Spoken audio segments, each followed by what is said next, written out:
আপনার তাকদিরে যা আছে আপনি পাবেন, যা নাই কোশ্চিন কালেও পাবেন না, ফুল স্টপ। আপনার তাকদিরে যা আছে আপনি পাবেন, না পেয়ে আপনি দুনিয়া থেকে যাবেন না, ফুল স্টপ। আর আপনার তাকদিরে যা নাই সারা দুনিয়ার মানুষ মিলে আপনাকে দিতে পারবে না, এই চিন্তাটা আগে মাথার মধ্যে সেট করেন। এই চিন্তা যার মধ্যে ইনস্টল করা আছে সে আত্মহত্যা করে না কখনো, সে হতাশ হয় না কখনো, সে ভয় পায় না, আল্লাহর পরে চলতে গিয়ে পিছু পা হয় না, সে জালেমের সামনে মাথা নত করে না।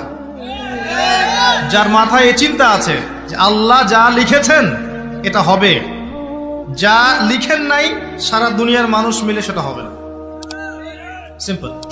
জীবনে সুখে থাকার, সুখী হওয়ার, এই দুনিয়ার জীবনে সুখী হওয়ার ফিলোসফি হচ্ছে আল্লাহ ছাড়া কারোর কাছে আশা করে না, এবং আল্লাহ ছাড়া অন্য কারোর জন্য কোনো কিছু করতে চান, আল্লাহকে সন্তুষ্ট করার জন্য করতে চান। ইনশাআল্লাহ আল্লাহ পাক আপনাকে সবকিছুই দিবে ইনশাআল্লাহ, সম্মান, মর্যাদা, প্রতিপত্তি।